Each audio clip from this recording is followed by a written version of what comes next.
Boa noite, boa noite. Hoje vamos ter a nossa live, um tema muito interessante, que é estimando o custo da minha obra, né? Com a Marielle. Vou aqui convidar ela. Hoje é estimando minha obra. Show, entramos. Olá, Olá, tudo bem, Marielle? tudo bem, Eduardo? E você? Tudo bem, graças a Deus. E aí, hoje temos bastante assunto para a gente conversar, né? Eu queria, antes de tudo, a gente já mandar todo mundo a mandar um aviãozinho aí, convidando os amigos para participar dessa live super interessante que vai começar hoje. E aí, Mariela, eu queria que você se apresentasse um pouco sobre a sua carreira profissional, né? Falasse um pouco sobre você, um mini currículo e apresentação aí, sua, por favor. Então, pessoal, meu nome é Marielle Dombrowski. Eu atuo na área de custos, né? Já tem um tempo, já uns 2, 3 anos. Na verdade, eu não comecei trabalhando nessa área, então, na verdade, eu comecei estagiando na área de qualidade. Eu fui contratada e meu primeiro emprego foi na parte da qualidade, foi para certificar uma empresa, no caso, no PBQPH. Então, eu comecei a trabalhar com qualidade e depois foram surgindo oportunidades. Eu continuei nessa empresa, passei por outros setores, como coordenação de mão de obra, e me surgiu a oportunidade aí, essa pessoa dessa construtora me fez aí uma proposta de entrar na área de orçamentos. E eu não sabia nada. Não sabia nada sobre orçamentos e eu não tinha um mentor, então eu tinha meio que me virar, assim. Então, assim, foi assim uma trajetória que eu acabei aprendendo muito ali na prática, errando e aprendendo, justamente porque algumas coisas a gente não via naquela época. Agora eu vejo um pouco mais, mas naquela época assim não tinha assim tanta divulgação de conhecimento, enfim. Então eu fui atrás de livros, enfim. E eu fiquei nessa empresa trabalhando, e eu trabalhando em orçamentos por essa empresa, eu acabei recebendo outras propostas de outras construtoras. Inclusive, uma das últimas foi para a coordenação da área de uma grande incorporadora do Brasil. Então, eu acabei trabalhando aí nessa área e eu acabei, acho que, evoluindo bastante, assim, nesses 2, 3 anos que passaram que eu estou nessa área, justamente porque eu acho que talvez falta pessoas qualificadas no mercado que entendam realmente de custos. Então, eu vi que eu comecei, assim, a agregar muito conhecimento nessa área justamente porque eu tinha acesso a várias obras ao mesmo tempo que estavam se encaminhando, então eu acompanhava o orçamento dessas obras. Então, eu fazia o orçamento e, além disso, eu acompanhava o orçamento. Então, assim, eu tive uma experiência muito boa nisso. E hoje eu trabalho divulgando aí um pouco, tentando ajudar as pessoas com essa questão de realizar orçamentos, de reduzir custos em obras. Então, hoje eu trabalho na linha também de ajudar as outras pessoas que tiveram essa dificuldade que eu tive lá atrás. Isso é bom, né, Maria? Que essa relação que você teve a oportunidade de fazer o orçamento e acompanhar o orçamento, né, realmente sendo executado, seguir, né, cada etapa, porque muitas vezes acontece de uma empresa terceirizada realizar o orçamento para uma outra executar e acaba que não sabe se fugiu, se realmente foi um orçamento bem feito, se seguiu cada etapa, ou se alguma etapa seguiu e a outra fugiu um pouco. Mas é muito bom ter esse acompanhamento, né? Sim, com certeza. Porque eu vou até complementar aqui. Porque quando a gente acaba orçando uma obra, a gente faz um orçamento, né? Tem orçamentos terceirizados que a gente acaba contratando também. Eu, mesmo na empresa, como a demanda era muito grande de orçamentos, eu até acabava contratando orçamentos externos. E, na verdade, orçamentos externos você não tem esse acompanhamento. Então, o bom de você fazer o orçamento e acompanhar é porque quando você faz um orçamento e você acompanha, você vai corrigindo, né? Você vai trabalhando naquela melhoria contínua. Então, você sabe, isso daqui na próxima vez eu já tenho que considerar uma perda maior. Aqui na próxima vez, então, eu tenho que considerar isso que eu não considerei. Então, acho que acompanhar, você tem um conhecimento, digamos, você acaba agregando mais conhecimento mais rápido ainda do que só fazer o orçamento em si, né? Exatamente, que massa. Já estou cheio de dúvidas, mas eu vou seguir aqui um roteiro que nós desenvolvemos, né?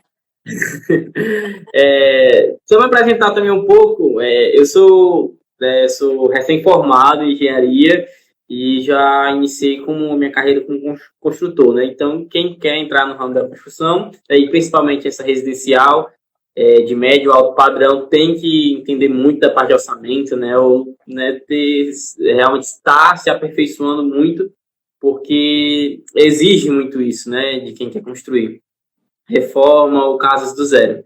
Enfim, e aí, Mariela, focando um pouco no nosso tema, o que é um orçamento por estimativa, né? E qual indicador se utiliza nele? Como é que você tem esse parâmetro de, o metro quadrado, você faz assim, por médio alto padrão, o metro quadrado é tanto, como é que você faz isso daí? Então, na verdade, assim, o orçamento estimativa é quando você vai fazer uma estimativa justamente, né, daquela obra para ver mais ou menos quanto que vai ser o desembolso. Então, você fazendo o orçamento estimativa que a gente fala é quando você não tem todos os projetos. Às vezes você nem tem projeto nenhum, você só tem uma base ali, eu quero fazer uma casa, eu quero fazer um prédio com um comercial embaixo e 2 pavimentos de apartamentos, quanto que vai custar? Então, o pessoal sempre acaba perguntando isso justamente porque é uma estimativa daquela obra, né? Então, orçamento estimativo é quando você não tem projeto, ou você tem projeto, mas ele é muito fraco, você tem só o arquitetônico, talvez ali mais ou menos como que vai ser os cômodos ali da casa, qual que é mais ou menos a metragem quadrada. Então, orçamento estimativo é quando você não tem muita informação e você quer passar um norte, um direcionamento aí, digamos, para o cliente de quanto que mais ou menos ele vai ter que desembolsar. Então, vou fazer até uma analogia aqui, a mesma coisa você perguntava aí para um projetista estrutural, perguntar para ele. No caso, eu vou começar minha obra, quanto de aço, sei lá, de 8 e de 10 eu tenho que comprar? Se não tiver projeto, ele vai, eu vou estimar um valor aqui, né? Vou estimar quantos quilos de aço você vai ter que comprar. Mas não é aquilo realmente, é só uma base ali, né? Digamos, para ter uma noção mais ou menos de quanto que vai precisar. Então, a gente fala orçamento estimativo justamente quando você não tem esses dados e você precisa ter ali mais ou menos uma noção de custos, de quanto que vai ser, né? Que a gente fala também que é uma viabilidade financeira. E os indicadores, na verdade, assim, existem alguns indicadores, mas, assim, o que eu mais recomendo, o que eu mais recomendo e o que mais se utiliza, vou acabar comentando aqui, então. O que eu mais recomendo, no caso, é os indicadores quando você já tem uma obra similar àquela obra. Então, se já tem, digamos, um orçamento que você já executou, ou você já fez um orçamento executivo em cima de uma obra que é parecida com a que você está querendo fazer. Então, quando você tem uma obra similar, eu prefiro adotar um preço que eu sei que eu gastei numa obra e eu aplico ali os reajustes que tem do INCC, enfim, para ter ali uma média mais aproximada, porque a gente sabe que o valor também que a gente acabou orçando ou executando, tipo, no ano passado, já não é mais hoje esse valor por metro quadrado. Mas o que eu acabo indicando é sempre utilizar as obras que são similares. Então, se eu tenho um projeto de uma casa de 2 andares, né? Enfim, a gente vai ver que no Cube você não tem lá uma casa residencial de 2 andares. Então, você vai considerar pelo Cube, ou se você já executou uma casa desse tipo, você vai pegar esse valor por metro quadrado. Então, eu sou muito a favor de utilizar obras similares e fazer essa avaliação. Mas o que o pessoal geralmente usa é o que, na verdade, quando eles não têm acesso a essas informações, né? Quando a gente não tem esses orçamentos para fazer um comparativo, para analisar realmente o custo, o pessoal acaba mais utilizando aí o CUB realmente. Que o CUB é o custo ali, né? Que o Sindicato da Construção Civil acaba passando mensalmente. E o pessoal acaba utilizando o CUB, só que também tem que saber utilizar aí o CUB da maneira correta. Que eu acho que eu vou até, no final da live, eu vou deixar aí um passo a passo realmente de como fazer a estimativa utilizando o CUB. Perfeito. E você falou 2 situações que acontecem, que é você estimar o valor quando você tem o projeto, mas não tem os complementares, por exemplo, às vezes o cliente já chega mesmo com o arquitetônico e quer que você dê o orçamento final da casa, sem ter um elétrico, um estrutural, enfim. E tem a situação de quando o cliente nem tem projeto, né? Na realidade, ele chega, olha, eu quero uma casa de 200 metros quadrados, meu lote é 12 por 25, quanto é que eu posso gastar? Faça um combo aí. Aí acontece muito disso também, né? E aí, qual das situações e quais medidas a gente deve tomar em cada situação? Que você pode dar de orientação aí, se depararmos com esse tipo de situação, né? Então, é justamente o que eu falei, se você tiver uma obra similar, você tem que sempre analisar a questão da metragem quadrada e a questão dos acabamentos também. Tem que conversar, tem que ter uma reunião de alinhamento com o cliente para entender exatamente o que ele quer. Eu acho que o primeiro ponto é você entender o cliente o que ele quer. Ele vai falar, uma casa de 200 metros quadrados, mas eu quero, sei lá, eu quero um padrão normal. Mas o que é um padrão normal para o teu cliente? Às vezes o que é normal para mim não é normal para ele, né? Então, assim, tem que ter alinhado justamente assim, mas você vai querer, por exemplo, vai ser tantos quartos, você vai querer um porcelanato, você vai querer, digamos, vai ter granito no banheiro, vai ter granito na cozinha, vai ter granito na churrasqueira ou não, vai ser uma coisa mais simples. Então, acho que a primeira coisa, assim, é você alinhar e entender realmente qual que é a expectativa do cliente, porque muitas vezes os clientes, né, a gente tem que ficar questionando algumas coisas, porque para eles é muito claro, tipo, eu quero uma casa assim. Para eles parece que já está tudo desenhado na cabeça deles, só que eles têm que transmitir essa informação para a gente conseguir ajudar ele a ver realmente qual é o preço por metro quadrado. Então, primeira coisa, tem que ter esse alinhamento e entender também essa questão do que tem no Cube. Se você for utilizar o Cube, eu prefiro você utilizar um valor ali similar, né, daquela obra, e você fazer um reajuste de preço ali realmente que tem, né, durante os andamentos aí ao decorrer dos meses, né, reajuste de materiais, mão de obra, enfim. Mas se você não tem, se você tiver pelo Cube, eu acho que a primeira coisa você tem que avaliar essa questão também do Cube, porque assim, o Cube lá tem descrito certinho o que eles consideram como alto padrão, padrão normal e padrão baixo. Então, por exemplo, o que tem lá de padrão normal é piso cerâmico 30 por 30. Na fachada, acho que só tem um ou outro detalhezinho e não tem mais muita coisa. Então, assim, tem que ficar atento justamente ao tipo de obra que você vai estar executando, a expectativa do cliente com as informações que você tem para adotar e fazer realmente um orçamento mais assertivo. Uhum, entendi. E assim, por que utilizar esse tipo de orçamento? Por que não já utilizar ir para um orçamento mais acho que é descritivo, né? Porque assim, quais situações eu devo utilizar realmente um orçamento por estimativa e quais orçamentos eu devo pular já para um orçamento mais preciso, né? Depende da minha conversa, eu penso dessa forma, né?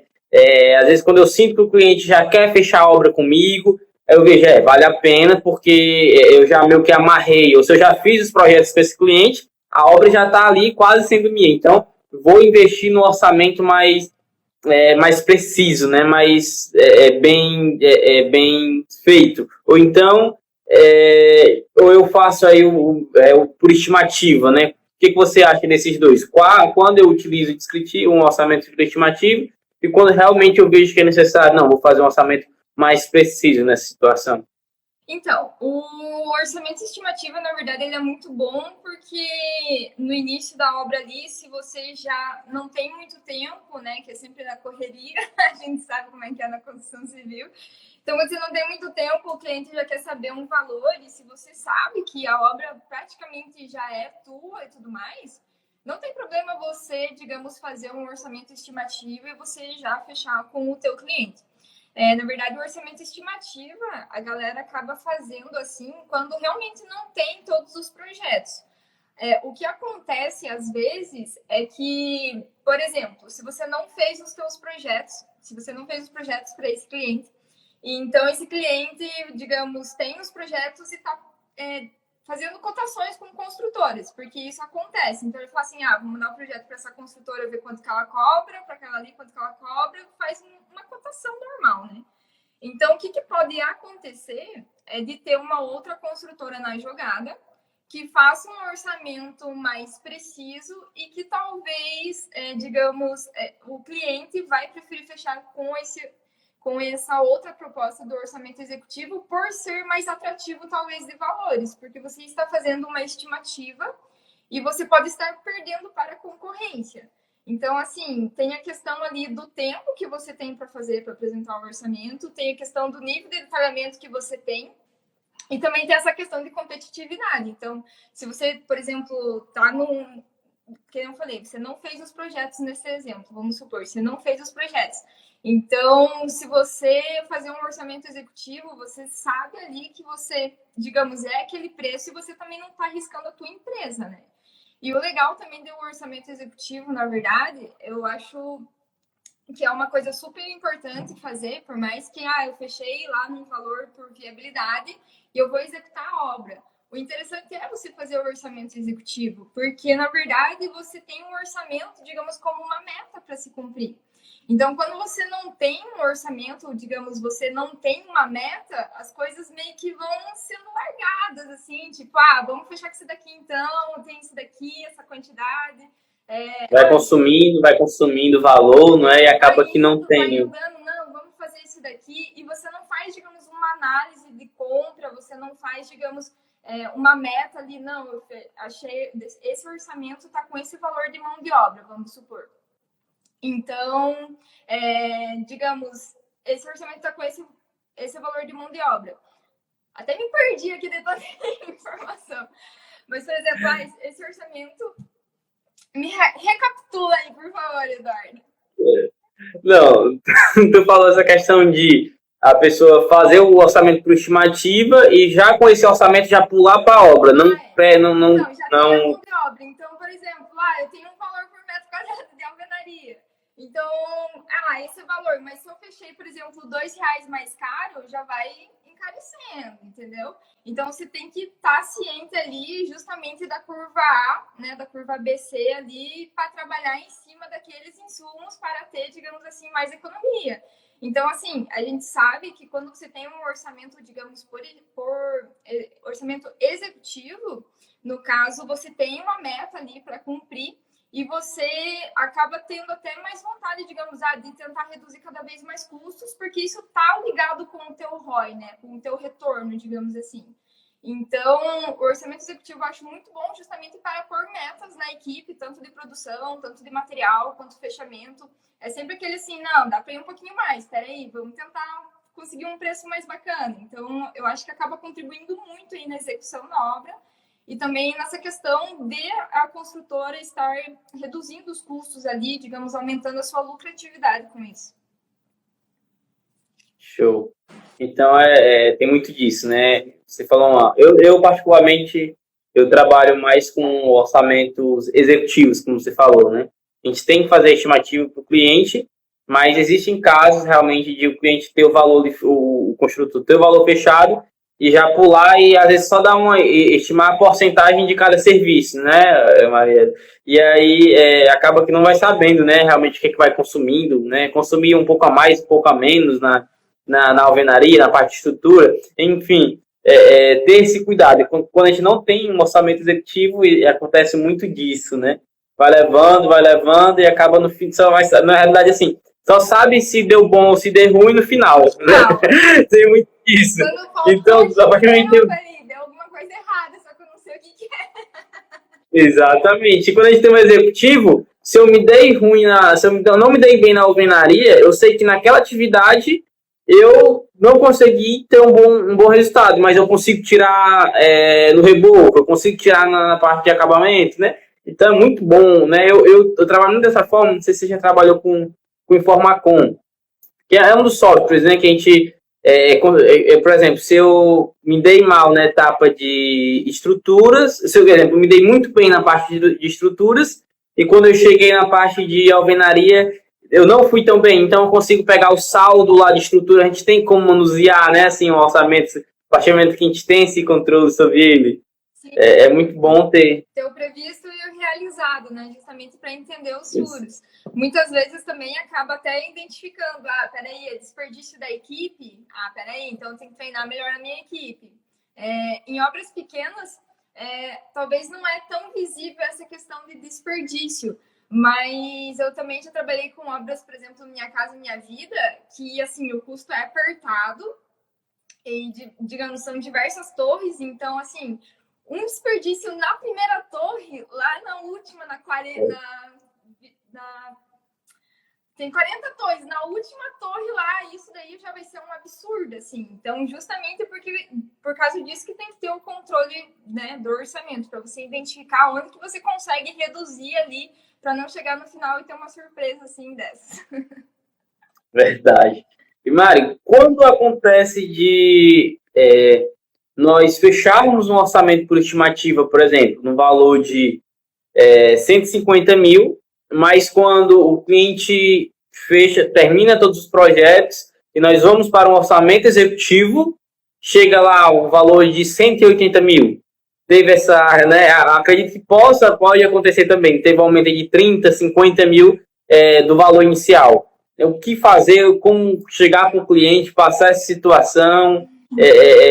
Isso acontece normalmente? O que é que você tem a dizer dessa situação? Então, na verdade, assim, a questão ali é um pouco complicada, porque quando você faz por estimativa, já tem, né, estudos aí, enfim, que comprovam que o CUB fica em torno ali de 20 a 30% de variação que pode ter. E quando você alinha isso com o teu cliente, digamos, é uma opção que a construtora vai ter. Justamente se há um estouro muito grande ou não. Se for um estouro muito grande, digamos assim, né, que vai prejudicar, digamos, que não tem como a construtora, no caso, absorver isso, digamos, é interessante que você sente com o cliente e realmente explique algumas situações que não foram contempladas antes. E por isso que é importante também sempre acabar documentando o que vocês acabam conversando ali com o cliente. Justamente, mas espera aí, lá no começo esse piso aqui não era tipo 40 por 40, agora já é, sei lá, 60 por 60. No começo tinha muito menos pontos de elétrica, mas vocês vieram aqui na obra e aconteceu isso, aquilo. Então, assim, vai muito da avaliação, digamos, do alinhamento e sempre manter essas coisas documentadas, porque a gente sabe que muitas coisas são conversadas na obra ali e não são documentadas. Então, quando você documenta, você meio que se resguarda de acontecer alguma coisa lá na frente, né? Digamos, ter algum aí, digamos, que fique chato, né? Para ambas as partes. Então, é sempre bom ser claro com o teu cliente. Então, assim, quando você acaba fechando um orçamento que, na verdade, dá muito abaixo, você também pode, às vezes, reconsiderar, porque depende também se em outras obras você já não tem um outro valor que, digamos, que dá para suprir aquilo. Então, às vezes, você nem quer discutir com o teu cliente sobre aquilo, porque você pode estar tirando de outro muito mais que você nem imaginava. Então, tem essa questão de como você alinhar essa questão justamente de como que você vai tratar com o cliente se você quer ir para um lado, por exemplo, vai ter um estouro muito grande. Então, é melhor já sentar, alinhar, olha, vamos ter que fazer um aditivo, ou se não vai, então a construtora vai absorver isso para não gerar nenhum conflito, né? Entendi. Maria, esse orçamento por estimativa, né? A gente segue muito o CUB, né? O CUB cada estado tem, cada sindicato tem o seu, né? E assim, eu estava até conversando com o Virton, que é o meu outro parceiro em engenharia construtiva, que está pegando uma casa num condomínio um pouco mais elevado aqui em Fortaleza, e eu trabalho na região metropolitana. O preço do metro quadrado dele lá foi um pouco maior do que o meu aqui, para padrões de casa muito semelhantes. Por mais que sejam regiões diferentes, pode ter essa alteração do CUB, ou o que você acha que pode influenciar nesse quesito aí? No caso, eu falei para ele, olha, quando eu fiz meu orçamento executivo, eu não considero passagem, eu não considero como que é tudo na região, então fica mais fácil o acesso. Então tem alguns pontos que a gente deve levar em consideração, né? E aí os custos indiretos, tal, impostos sobre os funcionários. O que você acha que pode mudar ou é realmente padrão? Um CUB ali no estado todo realmente pode ter essa variância? O que você tem a dizer sobre esse ponto? Na verdade, assim, o CUB, ele é uma média, né? Então, é uma média, e se eu não me engano, se eu não me falha a memória, das cidades natais. Então, por exemplo, uma região lá do interior vai ter um outro preço. Então, digamos, eles têm uma média ali, Mas com certeza tem essa variação, né? Justamente a matéria-prima, por exemplo, aqui na minha região, para tal tipologia, é muito mais cara, por ser interior. Então, tem essa questão de variação, com certeza. Entendi. Galera, só lembrando que quem tiver suas dúvidas aí, podem colocar nos comentários que a gente vai respondendo também ao decorrer da live, né? Mariana, tem um jeito errado, né, de fazer esse orçamento por estimativa? Existe isso ou é fácil ou é só pegar o cubo? Existe algum jeito que você, olha, se você for por esse caminho, você nunca vai chegar no valor aproximado com o seu cliente? Tem isso ou não? Tem, na verdade, assim. O pessoal, assim, acaba sempre pegando a área ali, né, mais ou menos que vai ser da construção e pega o CUB lá da região, né, do estado, vê ali a tipologia de obra, é residencial, padrão normal e acaba aplicando. Na verdade, isso não é muito certo, tá? Então, assim, você pode melhorar em muito essa questão. Eu acho que é meio que por, talvez, falta de informação, e eu não julgo também, por causa que, por exemplo, o CUB ele é através da norma 12721. E a gente tem muitas normas que você vai ler, você acaba meio que às vezes se perdendo, às vezes não é tão claro. Então, assim, não julgo isso. Mas a maneira mais certa de se fazer é o seguinte: por exemplo, se você tem ali a questão, por exemplo, de uma planta baixa, você já pode melhorar um pouco o teu orçamento. Porque, por exemplo, o que entra, por exemplo, como área de varanda, eu sei que a minha área de varanda, ela tem um custo muito menor por metro quadrado do que se eu for comparar, por exemplo, com a minha área de banheiro. Então, por exemplo, banheiro eu tenho revestimento cerâmico, eu tenho hidráulica, eu tenho elétrica, né? Digamos assim, é uma região com muitos acabamentos. Agora você vai pegar uma varanda, a varanda tá lá, por exemplo, tá com a área coberta, mas já não tem parede de um lado, já não tem essa cerâmica para fora, já não tem talvez a hidráulica, elétrica se tiver um ponto ou outro. Então, assim, se você tiver separado por áreas, por cômodos, é melhor ainda. Então, na norma, você tem lá algumas áreas que você acaba aplicando um fator de redução. Então, a gente chama de área equivalente, que é justamente eu pegar uma área, eu aplicar um fator, eu reduzir essa área para que ela seja equivalente ao valor do CUB, que é o custo unitário por metro quadrado. Então, você acaba aplicando esses fatores, digamos, alterando essa área, né? No caso, reduzindo elas para que, então, aplique o CUB. Então, o certo é você, primeira coisa, é você separar o que são essas áreas equivalentes. Então, separar, fazer ali as contas. Garagem é tanto. Digamos, se tem um fator lá para você aplicar. Então, se eu não me engano, garagem acho que está em torno de 0,5, se eu não me engano, alguma coisa assim. Então, você vai reduzindo algumas áreas, então o teu orçamento vai ficando um pouco mais enxuto.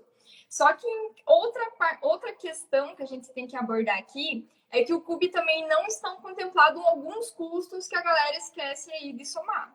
Então, por exemplo, assim, fundação. Então, você tem que contemplar ainda o valor da fundação, justamente porque fundação, por exemplo, é um valor específico da tua obra. A tua fundação vai ser fundação rasa, vai ser fundação profunda, vai ser que tipo de fundação, então tem essa variação. Então, o CUB ele não acaba contemplando no valor por metro quadrado.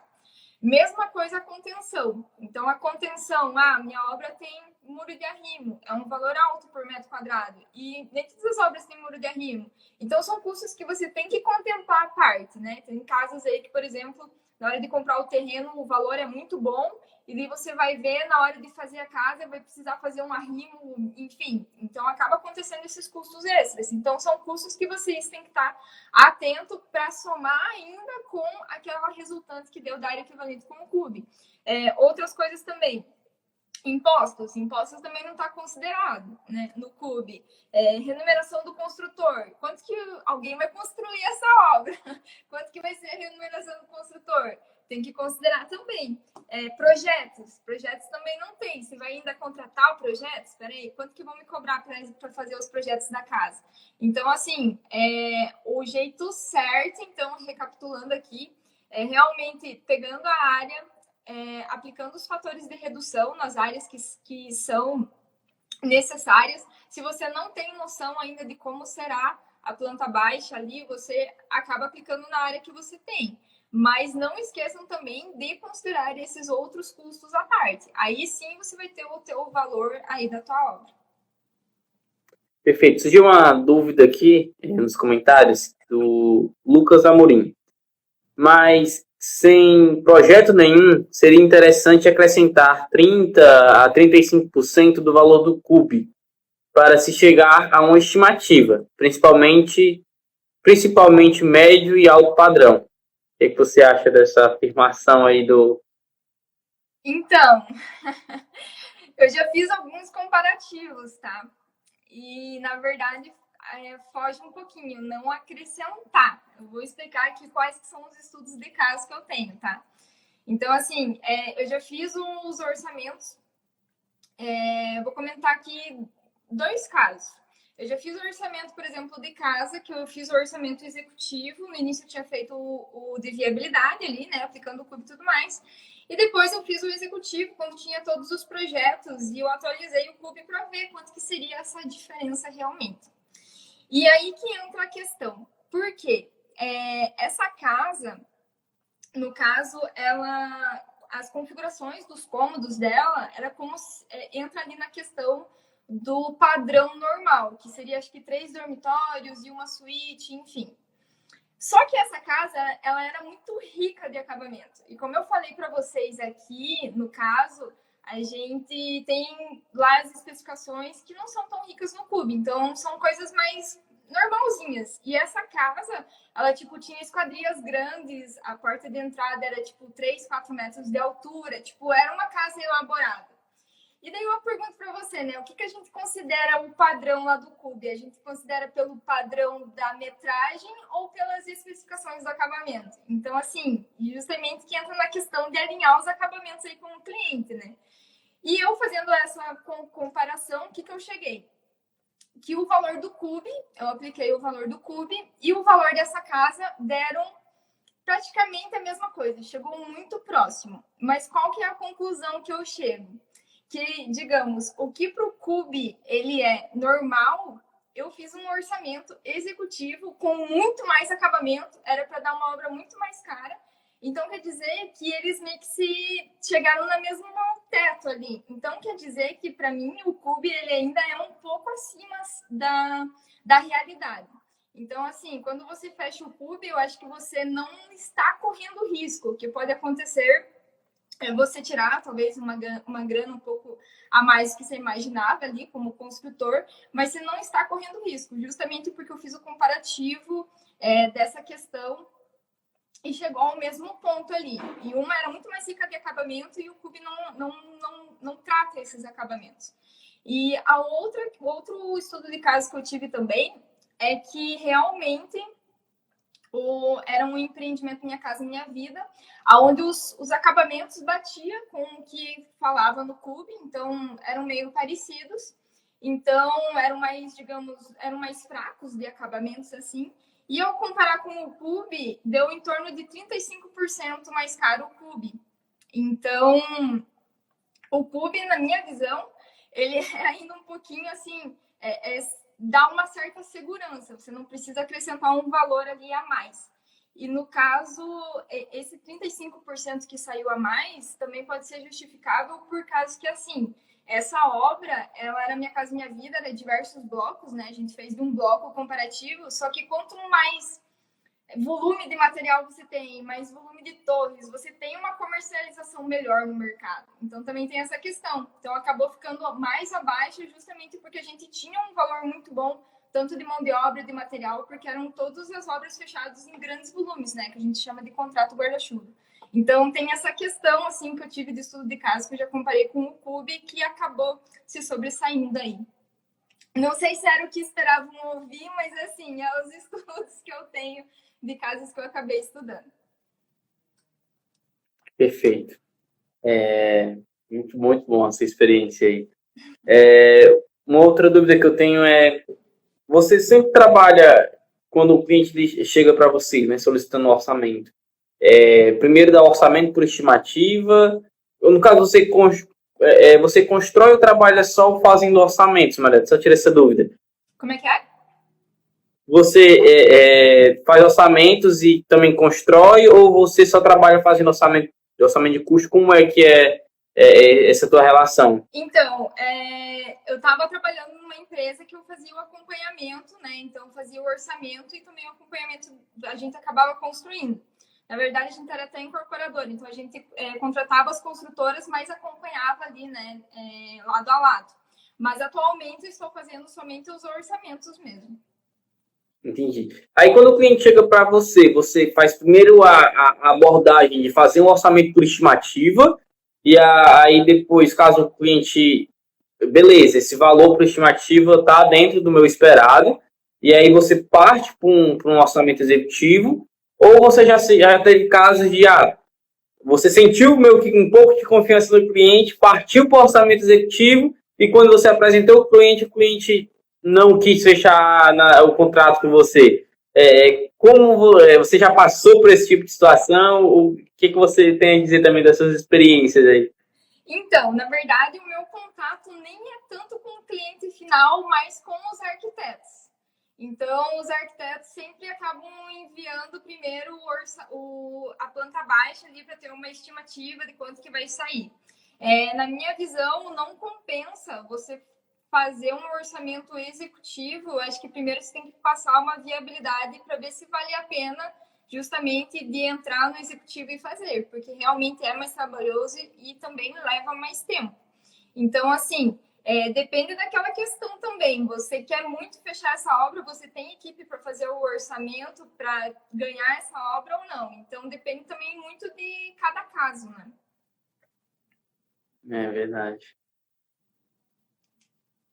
E é muito, às vezes, quando você falou, seu contato é com os arquitetos, mas na minha situação, que você cria expectativa, se dedica, às vezes, 3, 4 dias ali no orçamento para o cliente, e quando chega que você chega com um valor redondinho ali para ele, para você fez o máximo para enxugar tudo, e aí acaba que o cliente diz que aquele não é o momento ou que não quer fechar com você, né?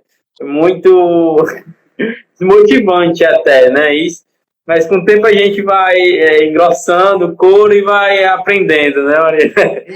Na verdade, assim, o que pode se fazer é você falar para o teu cliente, eu posso fazer um orçamento que você vai ter certeza que é isso daqui, eu vou desgastar ali um tempo fazendo, eu cobro X para fazer, e se você fechar com a gente, você leva de brinde. Então, você pode também fazer essa jogada de negociar o valor ali de um orçamento, né, para você desprender tempo, mas você ter uma remuneração por aquilo, e se você acabar fechando a obra aí, você pode dar de brinde isso, que já está incluso no valor da obra. Aí no caso, Maria, quando você fecha com o cliente, você disponibiliza todas as suas planilhas ou você bota um orçamento mais só apenas as etapas e o valor de cada etapa? Como é que você faz essa entrega para o cliente? Você vindo a fechar? Orçamento executivo ou orçamento estimativo? O executivo. O executivo acabo entregando tudo aberto mesmo. Justamente porque uma das questões de você ter o orçamento executivo é de você já ter ali todos os materiais para compra, né? Então, não é uma coisa que, na verdade, você acaba até se planejando de uma certa forma de você fazer essas compras, que você não precisa ficar levantando lá durante a obra quanto que eu preciso comprar. Quando você tem um orçamento executivo, você já tem ali a quantidade de material. Eu preciso de 15 metros cúbicos de concreto. Não, beleza, então é isso daqui. Eu não preciso calcular lá na obra novamente para ver quanto que eu vou pedir de concreto. De forma, eu tenho tanto de chapa compensada. Vamos supor aqui que a gente esteja falando de chapa compensada. Então, o orçamento executivo, ele já é justamente para te ajudar ali a executar a obra, e você, na verdade, você acaba realizando um trabalho anteriormente, você já acaba se planejando e vai aliviar isso durante a execução da obra, né? Então, eu já acabo entregando ele aberto mesmo. Pronto, surgiram algumas dúvidas aqui nos comentários, e a Gabriele Rodrigues, ela perguntou quais os tipos de orçamento. Aqui nós estamos conversando sobre o orçamento por estimativa e o orçamento executivo. Tem outros, Marielle? Tem outros. Na verdade, assim, tem uns 4 a 5 níveis de detalhamento, né? Na verdade, tipos de orçamento aqui, a gente só tem o de construção e o de venda. Também é um vício de linguagem que a gente acaba falando, né? Tipo de orçamento. Mas são tipos de detalhamento. Então, a gente tem outros detalhamentos, por exemplo, eu tenho aqui mais ou menos o quantitativo de quanto que vai ser, mas eu não tenho as cotações específicas dessa obra. Eu sei que, por exemplo, já está um pouco melhor do que um orçamento lá que foi baseado por metro quadrado. Então, são níveis de detalhamento que você acaba caminhando e que você vai diminuindo a margem de erro. Então, quando a gente começa... a gente está falando das duas extremidades aqui. A gente está falando do por estimativa, que é em torno de 20% a 30% de erro ali, e do executivo, que é lá na outra ponta, que é de 0% a 5% de erro. Então, no caminho ali, conforme você vai melhorando esse nível de detalhamento, você vai diminuindo essa margem de erro. Perfeito. Tem uma outra dúvida aqui da De Souza. Então, seria primeiro um orçamento de viabilidade, que é o estimativa. O orçamento executivo é muito interessante para o cliente. Como chegar nesse meio termo? Meio termo? Então, meio termo, na verdade, é um pouco difícil, né? É um ou é outro. Na verdade, assim, que nem a gente falou, a viabilidade para o cliente é muito bom para ele ter uma noção de custo, mas o executivo acaba ajudando aí o construtor nessa questão de reduzir custos mesmo. Então, assim, o meio termo seria... O que seria um meio termo? Acho que ou seria um ou seria o outro, né? Então, quando você vai fechar ali com o cliente, você já tem que também ter uma noção. É até legal, às vezes, comentar com o cliente, olha, a gente está fechando dessa forma aqui, explicar a situação ali e falar sobre essas questões de erros que acabam acontecendo, né? Perfeito. A construtora Moura Campos, né, uma grande construtora parceira nossa, também falou. Muitos fecham com orçamentos por metro quadrado, sem ter nem projetos. Se não quiser ter prejuízo, faça em cima dos projetos. É uma afirmação realmente bem verídica, né? Tá super certo. Pronto, e aqui foi uma dúvida, não sei se um tanto pessoal, mas bem interessante, que é qual o valor médio de um orçamento executivo? É muito interessante essa pergunta, porque tem clientes que já chegam querendo pagar pelo seu orçamento, né, Marielle? Ou tem outros, olha, eu quero fazer o orçamento da minha casa com você porque eu quero construir com você. Ou outros já chegam com o pensamento, quanto tu cobra para fazer o orçamento da tua casa? Então, tem até a maneira de abordagem, né? Mas hoje, quanto custa em média, né, essa questão do orçamento?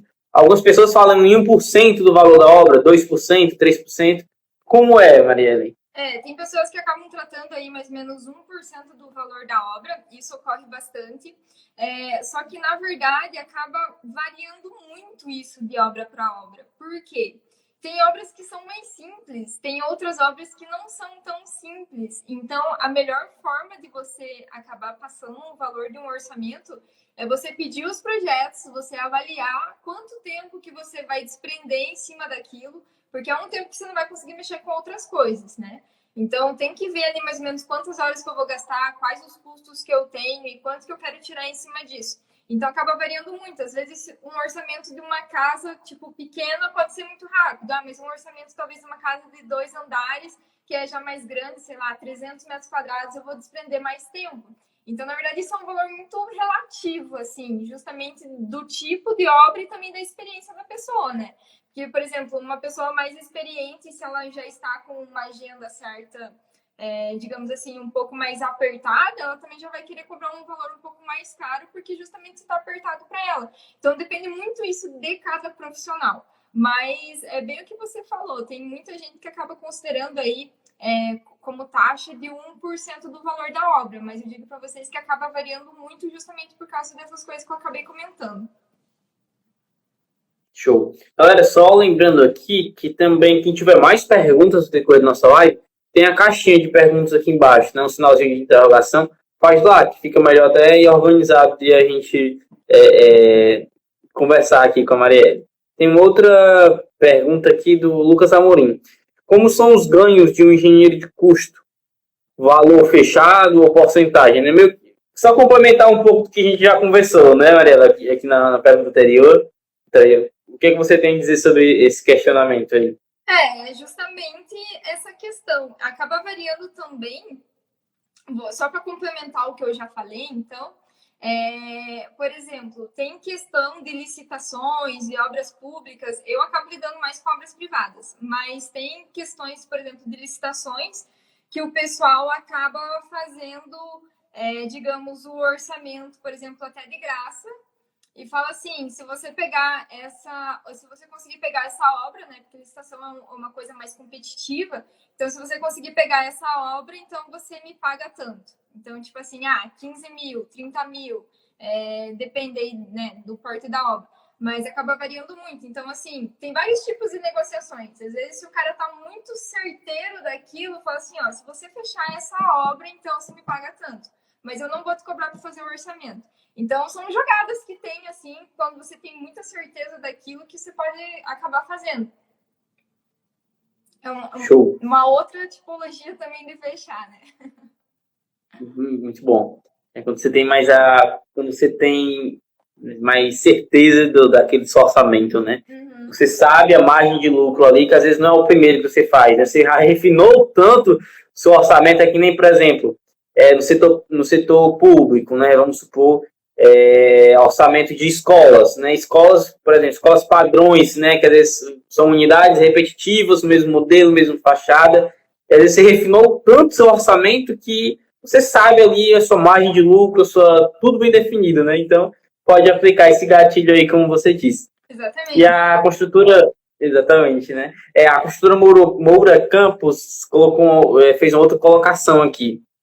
Mesmo tendo orçamentos feitos por terceiros, ajustamos o nosso e verificamos se está tudo incluído, pois se tiver erro, e quem terá prejuízo é quem está executando, né? Então, sempre auditem os orçamentos, né? É bem interessante essa questão, né, Mariela? Eu vou até dar aqui 3 dicas, vou dar 3 dicas de como que você pode avaliar um orçamento terceirizado aí. Primeira coisa, eu acho que avaliar todas as etapas se estão ali contempladas conforme a obra que você for executar. Porque eu mesma já contratei serviço terceirizado que a gente tem que conferir, não tem, porque a responsabilidade, afinal, vai ser sua, né? Então, justamente verificar as macroetapas. Eu avaliei as macroetapas e eu falei, cara, eu acho que tá meio estranho isso daqui. Eu comecei a abrir os projetos e falei, tá faltando coisa. Aí, tipo, já começou aí. Então, primeira dica, avalia realmente as macroetapas. Não precisa avaliar a questão de valores, que eu já vou falar de valores agora. Então, primeiro avalia as macroetapas, ver se realmente não está faltando nada, que às vezes pode estar faltando. Segunda coisa, avalia a curva ABC, justamente para ver se não tem algum erro, porque fica mais fácil você ver ali quais que são os principais itens, com o que você vai mais gastar. Então, é uma outra coisa que você pode avaliar ali, que se tiver algum erro, você já consegue pegar de cara. Eu já peguei erros também, por exemplo, na curva ABC, que tipo assim, você já vê que tá um valor lá em cima, você fala assim, não, isso daqui não faz sentido estar na curva A. Então, são coisas que você acaba avaliando mais por cima. E a outra coisa que eu ia falar também é a questão, se for relacionado a BDI, você aplicar a BDI como construtora, é você realmente ver como que foi feito esse BDI. Porque, assim, algumas empresas acabam utilizando um BDI, por exemplo, fixo. Meu BDI é sempre esse daqui, né? E assim, na verdade, acaba variando algumas coisas. Você tem que saber como é que é no caso, como que é os impostos da tua empresa, né? Você tem que considerar não desoneração ou desonerado. Então, vai mexendo nos teus percentuais do BDI. Por exemplo, o ISS é uma taxa que a gente tem que é municipal. Então, talvez o que é aqui no Paraná, em Curitiba, não é a mesma lá, sei lá, de outro lugar. Então, depende também de onde que você for executar essa obra. Outra coisa também, na verdade, assim, tem que ver essa questão do BDI se realmente está certo. Então, se você é uma construtora, você tem que saber quanto mais ou menos que é o teu BDI, quanto que é o teu custo, vai suprir, e quanto que é o meu lucro, né? Porque várias coisas estão dentro do BDI. Então, acho que essas 3 dicas dá para avaliar bem legal, assim, os orçamentos terceirizados, se realmente foram bem feitos ou não. Pronto, uma dúvida aqui do Virton, e muito interessante, está sendo, né, o divisor de águas no orçamento com esse aumento do preço dos materiais, né, os insumos, o orçamento prevê algum acréscimo nos materiais no final da obra, porque até um exemplo muito claro que eu estou tendo hoje é essa questão se você fechar a obra hoje, às vezes você fecha ali a obra do cliente para entregar a casa na chave. E você for comprar as portas de madeira daqui a 2 meses, você vai encontrar um preço totalmente diferente. O aço da mesma forma. Sim. E aí, né? Você tem como prever esse aumento? Você fecha por etapas com o cliente? Porque hoje eu faço dessa forma. Ó, vamos fechar a primeira etapa? Na segunda, eu previ que seria esse valor, mas aí eu atualizo os valores do mercado e passo para você o valor final. Como é que você vê isso daí? Então, depende muito da forma de fechamento de contrato, né? Ali você falou, por exemplo, foi por etapas, mas dependendo da obra, fechou um valor por preço global. Aí o risco é maior para quem está executando, com certeza, né? Do que, por exemplo, você fechar um contrato por administração, que o risco é maior do cliente, porque é o cliente que vai pagar esses reajustes. Mas na questão de orçamento, eu percebi muito isso em controlando os orçamentos ali, né? A execução deles, que realmente, mesmo antes da pandemia, tá? Tem um aumento, assim, que a gente acaba ocorrendo, não tem. Então, a gente acaba considerando aí um percentual que seria a margem de risco que a gente tem no BDI. Então, depende do tipo de obra. Se tua obra for mais rápida, isso nem vai ter tanto impacto. Agora, se for uma obra, por exemplo, mais demorada, a minha obra vai dar uns, sei lá, 15 meses. É uma obra mais complexa. Então, também depende da complexibilidade da obra. Então, a gente acaba adotando algumas taxas aí também no BDI, justamente somando ali nos percentuais que a gente acaba tendo como taxas de riscos e imprevistos. Mas eu vejo que uma solução também no mercado é que se você for fazer um orçamento executivo, o que você pode fazer?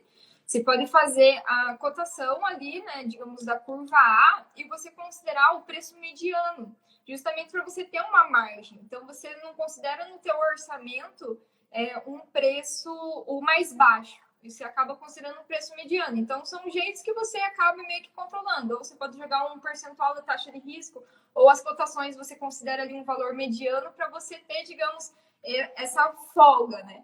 Agora é complicado essa questão que a gente tá da pandemia, que tá tudo uma loucura, o aço tá aí subindo, já vai subir de novo, adoidado. Então, assim, é uma coisa que já tem que também estar contratual. Então, se você se prevenir isso contratual, você tiver no contrato, o que conforme reajustes de materiais, enfim, na questão agora que a gente está vivenciando, tipo assim, não tem como o cliente se recusar disso, né? Porque ele também está sofrendo com isso. Então, tem várias formas de abordar esse tipo de coisa. Pronto. Surgiu uma dúvida bem interessante aqui da estrutura Moura Campos, em uma situação que eu estou até passando por isso. Como você faz o orçamento da parte elétrica? Por custo de pontos ou medindo tudo? Metros de cabos e tudo mais. Sempre sempre é uma área que dá muito erro, né? E aí, o que você tem a compartilhar? Hoje, só acrescentando, hoje eu faço os meus projetos elétricos e até mesmo hidrossanitário, tudo no Soft Revit, né, da AutoQI, que já me dá todo o quantitativo e até já facilita bastante para mim. Mas, enfim, essa questão da parte elétrica realmente é uma coisinha que dá bastante dor de cabeça. E hoje, com o preço do cobre, dos cabos, está realmente se tornou, né, um dos pontos mais importantes, na realidade, né, quando você precisa analisar um orçamento. Sim, na verdade, se você tiver acesso ali, né, se você já tem o projeto, eu prefiro fazer o levantamento de tudo e não por pontos. Eu prefiro fazer o levantamento E assim, eu até vou falar assim, eu não sei se tem projetistas aqui, talvez se tiverem, vocês possam me ajudar e me responder aí nos comentários. Mas o que acontece? Sempre que eu pego um projeto elétrico, a gente tem lá o quantitativo de eletroduto e o quantitativo de fiação. Eu não sei por que, quando eu sempre vou levantar, sempre dá mais. Sempre dá mais a questão de eletroduto e de fiação. Eu não sei o que acontece. Realmente, isso é uma dúvida que eu tenho. Eu gostaria de perguntar para os projetistas. Então, assim, é uma questão. A elétrica é, digamos, que nem, né, fio de cobre ali, é um item pesado, né? Se a gente for ver um valor que também está tendo bastante variação. Eu prefiro fazer o levantamento certinho, realmente, o eletroduto e qual circuito que está passando por dentro para não ter esses erros. Porque se você fazer por ponto, na verdade, você não vai ter um valor tão específico e exato. E se você fazer o levantamento de todos os circuitos, quais as fiações que estão passando por dentro desse eletroduto, você vai chegar muito mais próximo da realidade. Então, eu prefiro realmente fazer o levantamento, se eu tenho os projetos, de todos os insumos mesmo. Show. Uma outra afirmação da construtora Moura Campos, muito participativa aí, cuidado com, cuidado com o que você contrata para fazer os orçamentos terceirizados, né? Pois pode ser um barato que vai sair caro. Por isso, aí ele falou, né, que afirmando que na empresa dele o próprio pessoal fazem o orçamento e fazem e revisam, né, no caso. Sim. Muito bom ter um setor, né, direcionado a isso dentro da empresa. Sim, muito bom mesmo. É o dinheiro da empresa que está em jogo, né? Com certeza tem que ter ali pessoas avaliando, não dá para confiar só nos profissionais que tem no mercado, que justamente às vezes pagam um valor barato para fechar um orçamento, fazer um orçamento, e daí na hora depois quem sai com prejuízo é justamente a construtora, né? Super válido. Show. O Diego falou, receber por evolução da obra. E primeiro vamos falar sobre esse tempo. Ele botou 2 perguntas aqui. E até lembrando, galera, bom aqui na caixinha de perguntas embaixo tem um pontinho de interrogação. É bom que essa pergunta fique até mais visível aqui para a gente colocar. Mas, enfim, receber por evolução da obra. Eu acho muito interessante essa forma de, no caso aí, como se fossem as medições, né, dos clientes. E aí você vai receber o que você produziu, né?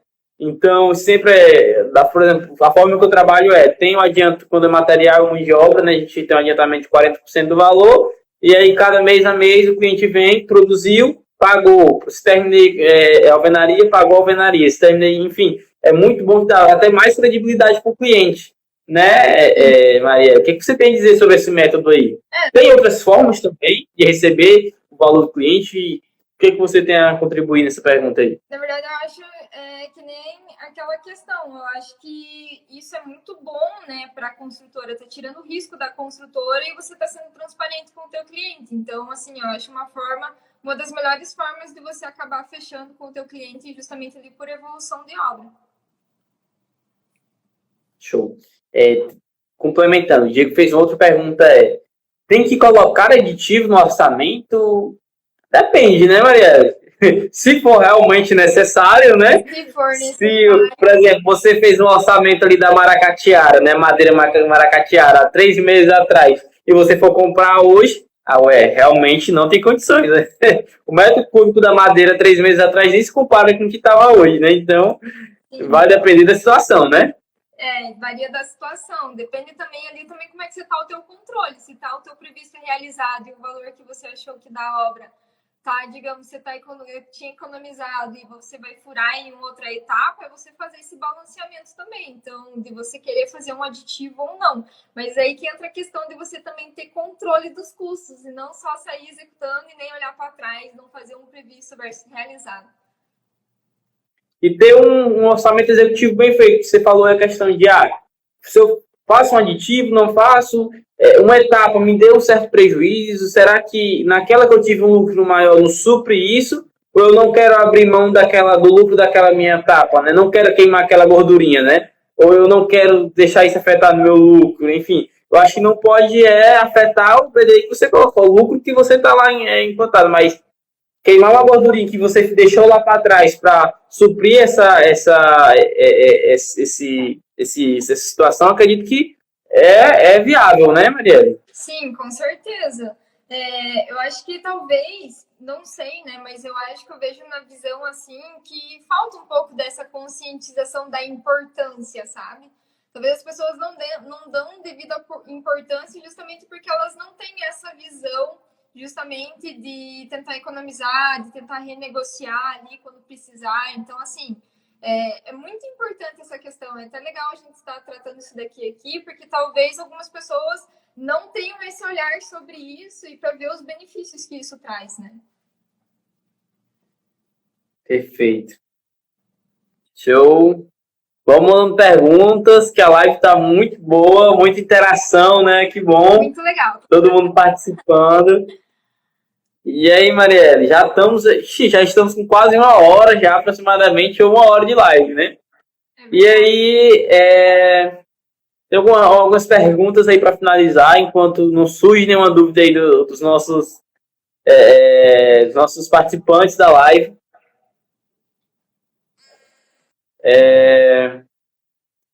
Primeiro, só um minuto, só vendo aqui o nosso script.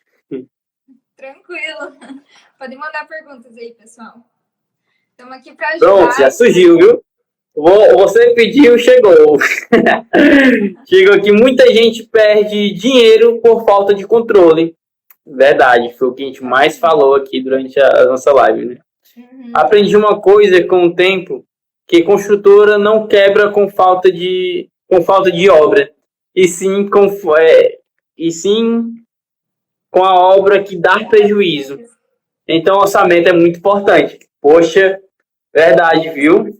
Que boa reflexão, parabéns, né? Parabéns. Que boa reflexão.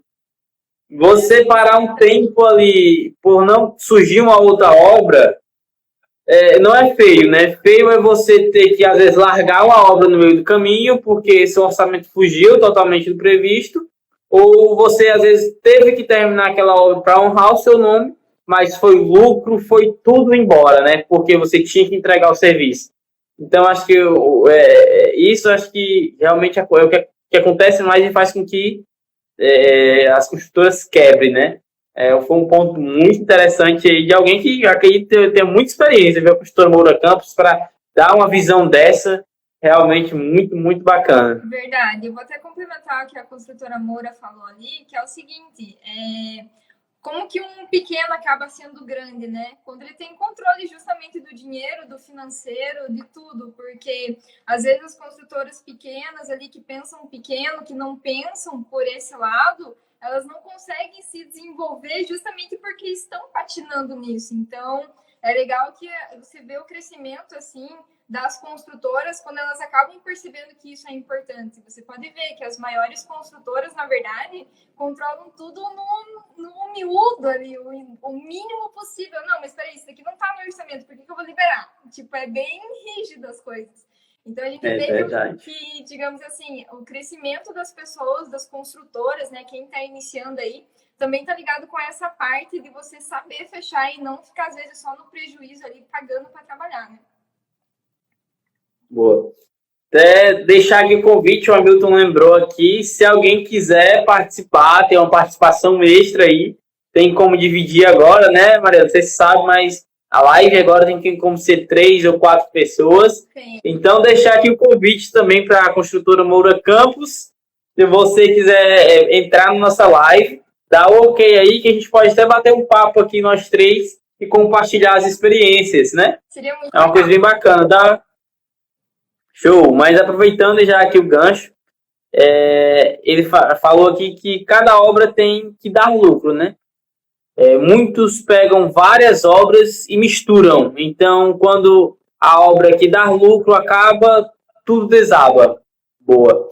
Às vezes eu vou dizer assim, para mim que estou começando agora, às vezes é querer pegar obra, ter no mínimo ali 4 ou 5 obras rodando para você ter aquele prolabore bom no final do mês.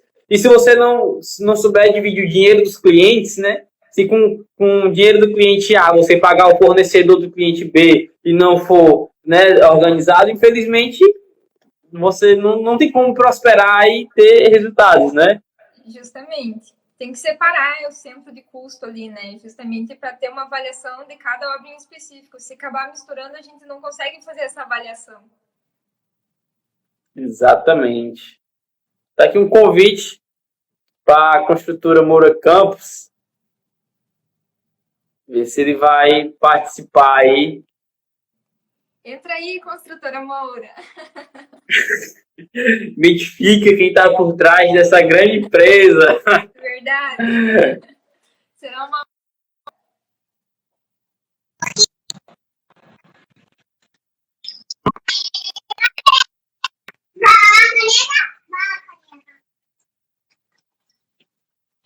Olá. Show! Boa noite. Tô aqui, tá cuidando de menino, mas diga lá, vamos lá.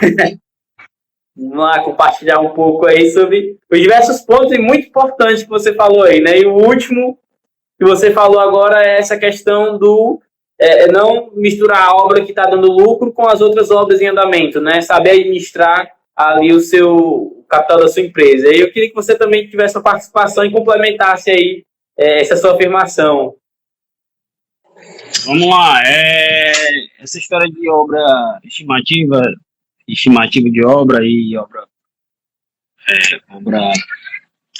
orçamento executivo, no início de obra, para a convidada aí, eu já tenho aí quase 20 anos de obra, e inicialmente, quando eu comecei a trabalhar com obra, então eu mesmo fazia orçamento. Então, eu fico muito em cima de orçamento. Hoje em dia, eu tenho um engenheiro que faz orçamento, mas nenhum orçamento sai sem eu conferir. A gente tem muito... Agora mesmo, nós estamos com uma obra bem grande, e é um orçamento aqui para um hospital, e esse orçamento foi contratado pelo cliente para ter um comparativo de preço conosco. Então, quando a gente fez a auditoria, então viu-se que faltou muita coisa, muita. E até, porque assim, o cliente pega um orçamento para balizar, para dizer assim, não, o orçamento eu tenho a contratar a construtora por esse valor. Então, eu sempre falo que a gente tem que ter muito cuidado, porque a gente está contratando para fazer orçamento terceirizado, né? Porque o cliente, para ele, o orçamento que foi feito lá, nesse caso, quando eu fiz a auditoria do orçamento, o cliente chegou para mim, mas esse cara quem mais faz orçamento e tudo, e eu fiz basicamente, nem muro ele colocou. No básico, né? Aí eu digo, porque isso era o financiamento bancário. E aí ele disse, eu digo, o cara é tão bom que nem muro colocou, nem calçada, nem tudo. Então tu imagina o que está faltando. Então se você tem um orçamento aí grande, qualquer 5%, 10% de erro é um prejuízo grande, né? Então a gente sempre fala, orçamento, eu não sei como você faz, né? Mas sempre orçamento tem que, se você pega os orçamentos, sempre tem que ter os itens omissos que você tem que verificar. Faltou, bote lá, porque na hora de pagar, quem vai pagar é a construtora, não é quem vai ter o prejuízo, é a construtora. Eu sempre falo, cada obra tem que dar lucro. Então você não pode pegar ali 10, 15, tem vários casos aqui, que construtora que pega 10, 15, 20, 30, 40 obras, e ali pega por preço metro quadrado, né? Como tem várias casas aqui em Fortaleza, você pega ali, vai construir uma casa, o cara diz quanto é o preço do metro quadrado, é tanto. Sim, mas tu sabe se tem um balanço, você sabe se tem muita parte elétrica, você sabe se tem muita estrutura de concreto, como é que tu dá o preço do metro quadrado totalmente baixo? Né? Então eu posso dar uma estimativa, e a minha estimativa é sempre para cima, para o cliente já saber que, né, dependendo do que for. Então sempre conferir os orçamentos, não fazer orçamento terceirizado só por preço, né? É que eu sempre falo, projeto, orçamento, é o mais barato que custa uma obra. É mais barato rasgar papel do que derrubar parede, ou ter um prejuízo. Então, se você paga um projeto barato, ele fica em casa de qualquer jeito, e você vai ter o prejuízo durante a obra, né? Então, assim, é só a dica de ser assim, que a gente já tem uma experiência de obra e de todo tipo de orçamento, essa história que eu não sei de onde, qual é o estado que você é, pelo sotaque não é daqui, né? Eu? Ah, Eu sou de Curitiba, Paraná.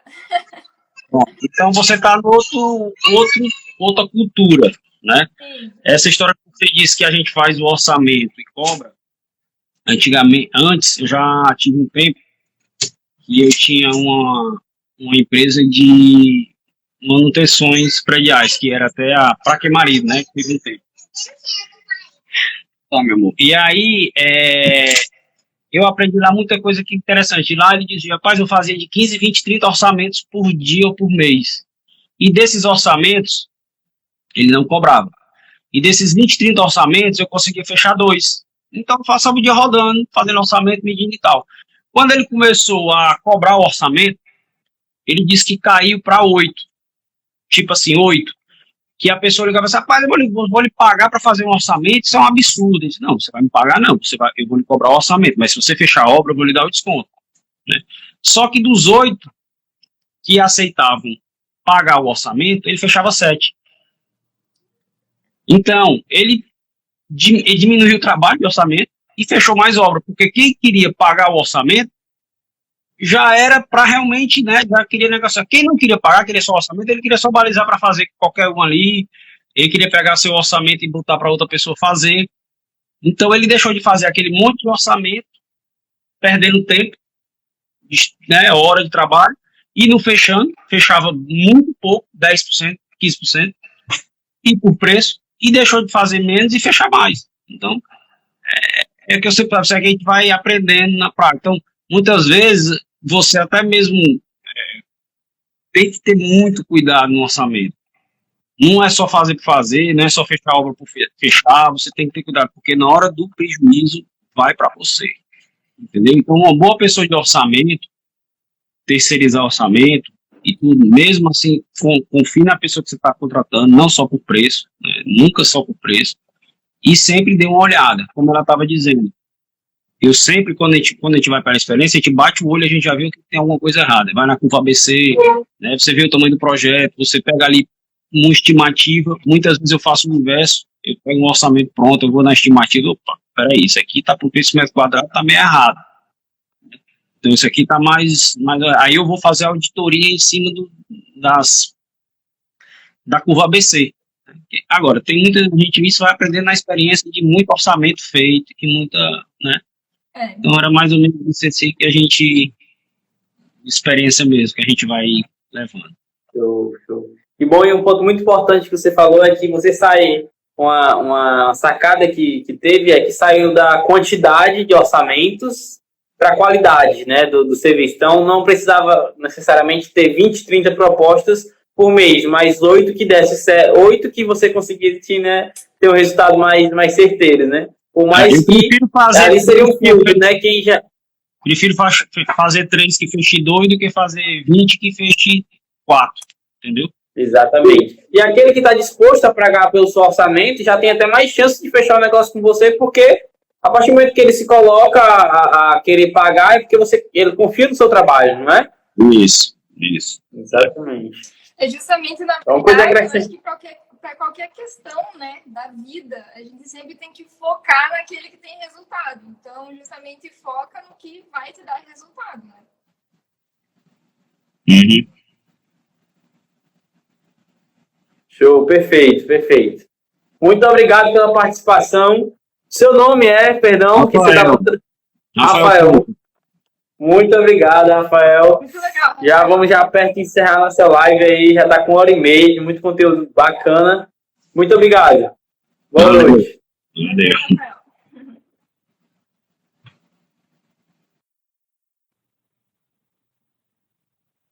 Senhor Marielle.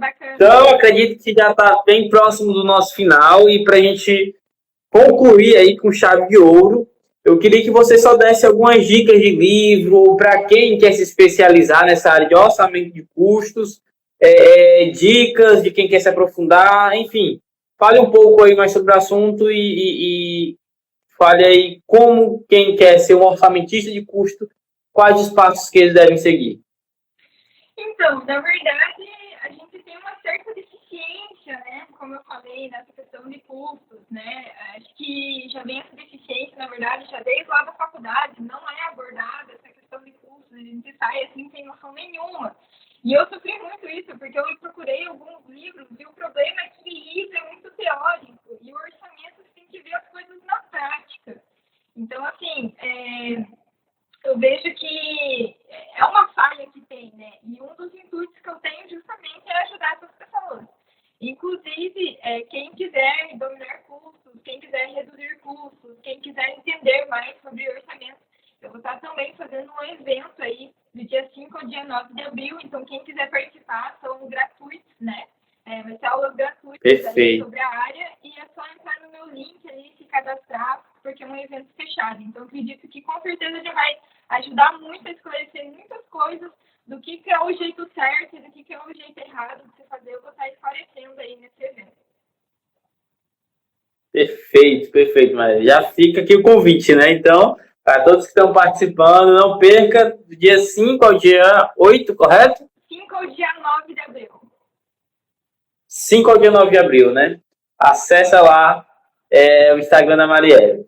Show! Muito obrigado, Marielle, de coração, por ter aceitado o convite da nossa equipe e ter feito essa live sensacional, né? Com muita interação, muita pergunta importantíssima e muito compartilhamento de experiências sua e de vários outros que participaram também aqui da nossa live, tá bom? Obrigada, Eduardo, pelo convite e obrigada ao pessoal que participou aí. É muito legal essa interação aí, que justamente é um assunto que é para ajudar vocês, né, a crescerem nessa área e também a terem mais lucro e não caírem em ciladas, né, justamente de pegar obras e ter prejuízos.